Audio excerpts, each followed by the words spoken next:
মোহাম্মদ শফিকুল ইসলাম সেনা সদরের পক্ষ থেকে আপনাদের সকলকে ধন্যবাদ জানাই।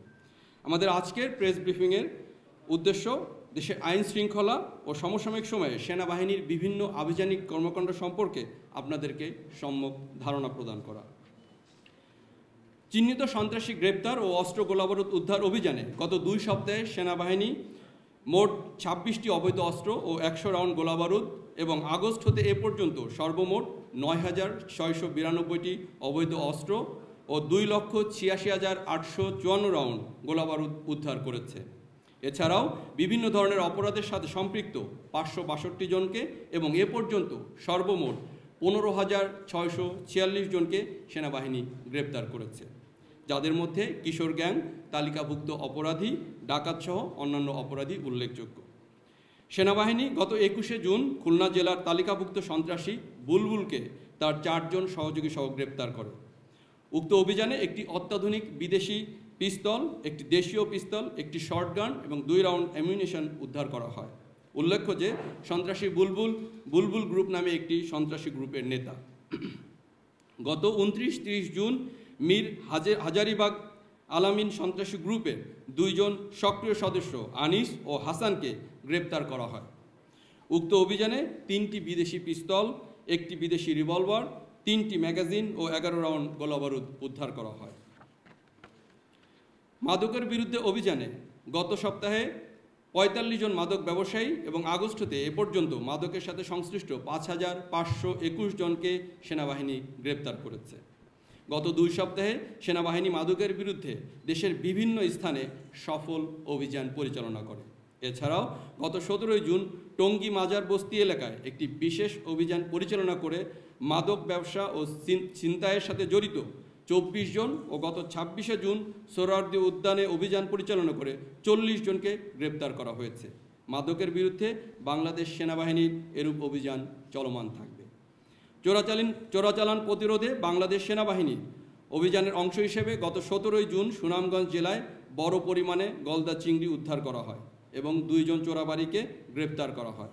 এছাড়াও গত 19, 21 এবং 24 জুন সিলেটের বিভিন্ন স্থানে চোরাকারবারিদের বিরুদ্ধে অভিযান পরিচালনা করে অবৈধ প্রসাধন সামগ্রী ও শাড়ি জব্দ করা হয়, যার আনুমানিক বাজার মূল্য 4 কোটি টাকা। ভেজাল খাদ্যদ্রব্য উৎপাদনকারী প্রতিষ্ঠান ও কারখানায় বিশেষ অভিযান পরিচালনার অংশ হিসেবে গত 29শে জুন ফরিদপুর জেলায় ভেজাল শিশু খাদ্য উৎপাদনের সাথে জড়িত একটি প্রতিষ্ঠানকে 1,20,000 টাকা জরিমানা সহ কারখানাটি সাময়িক বন্ধ এবং মালিককে গ্রেপ্তার করা হয়।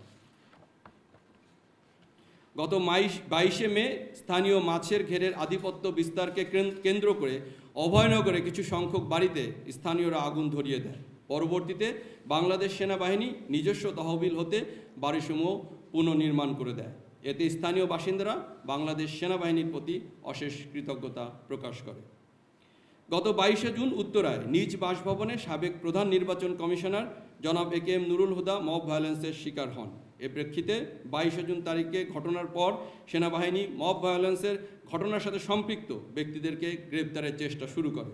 তারই ধারাবাহিকতায় র্যাব ও অন্যান্য গোয়েন্দা সংস্থার সহায়তায় সেনাবাহিনী গত 23শে জুন তারিখে উত্তরা থেকে উক্ত ঘটনার সাথে জড়িত মোহাম্মদ হানিফকে গ্রেপ্তার করে পুলিশের নিকট হস্তান্তর করে। কিন্তু 25শে জুন তারিখে উক্ত ঘটনার মূল হোতা মোজাম্মেল হক ঢালি আদালত হতে অগ্রিম জামিন লাভ করে।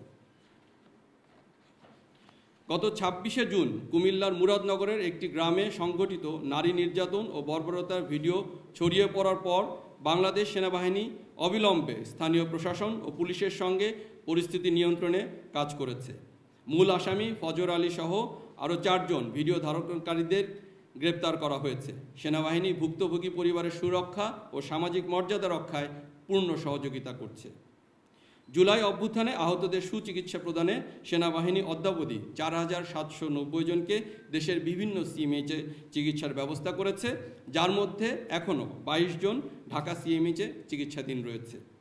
বাংলাদেশ সেনাবাহিনীর সদস্যগণ গত 27শে জুন তারিখে ঢাকা ও দেশের বিভিন্ন অঞ্চলে রথযাত্রা উৎসবে নিরাপত্তার দায়িত্ব পালন করেছে।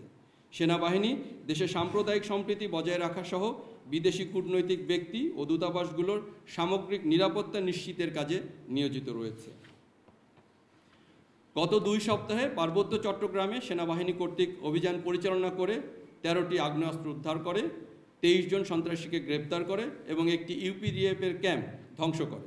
এ সকল অভিযানের অংশ হিসেবে রাঙ্গামাটিতে বিশেষ অভিযান পরিচালনাকালে একজন সেনা সদস্য গুলিবিদ্ধ হয়।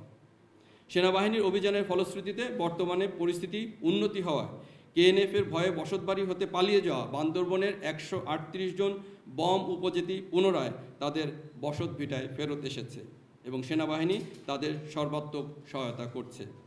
আপনারা জেনে খুশি হবেন যে আজকেও পার্বত্য চট্টগ্রামে কেএনএর বিরুদ্ধে চলমান অভিযানের অংশ হিসেবে গত রাত হতে পরিচালিত অপারেশনে আজ ভোরে কেএনএর সঙ্গে সেনাবাহিনীর ব্যাপক গোলাগুলির ঘটনা ঘটেছে। এতে কেএনএর 2 জন সন্ত্রাসী গুলিবিদ্ধ হয়ে নিহত হয়েছে এবং 3টি অত্যাধুনিক এসএমজি, একটি চাইনিজ রাইফেল, 364 রাউন্ড অ্যামিউনিশন সহ বেশ কিছু সামরিক সরঞ্জামাদি ও নথিপত্র উদ্ধার করা হয়েছে। অভিযানটি এখনও চলমান রয়েছে। উল্লেখ্য যে পার্বত্য চট্টগ্রামের পাশাপাশি এফডিএমএন ক্যাম্পসমূহ রামু এলাকায় নিরাপত্তা বিধানেও সেনাবাহিনী গুরুত্বপূর্ণ ভূমিকা পালন করে যাচ্ছে।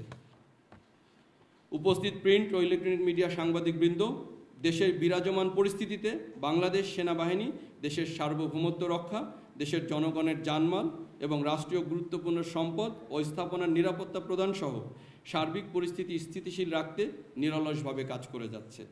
সম্মানিত সেনাবাহিনী প্রধানের দিক নির্দেশনাকে অনুসরণ করে সেনা সদস্যরা আইন শৃঙ্খলা রক্ষায় অন্তর্বর্তীকালীন সরকারের সংশ্লিষ্ট মন্ত্রণালয়, আইন শৃঙ্খলা রক্ষাকারী বাহিনী, স্থানীয় প্রশাসন, গণমাধ্যম এবং সাধারণ জনগণের সাথে সম্পৃক্ত হয়ে সার্বক্ষণিক সক্রিয়ভাবে দায়িত্ব পালন করে যাচ্ছে।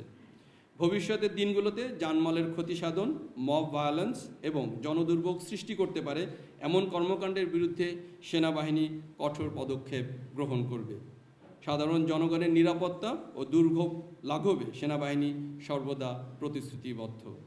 বাংলাদেশ সেনাবাহিনী একতাবদ্ধ হয়ে সর্বদা দেশের জনসাধারণের পাশে থেকে দেশের সার্বিক আইন শৃঙ্খলা নিয়ন্ত্রণ ও সার্বভৌমত্ব রক্ষার্থে বদ্ধপরিকর।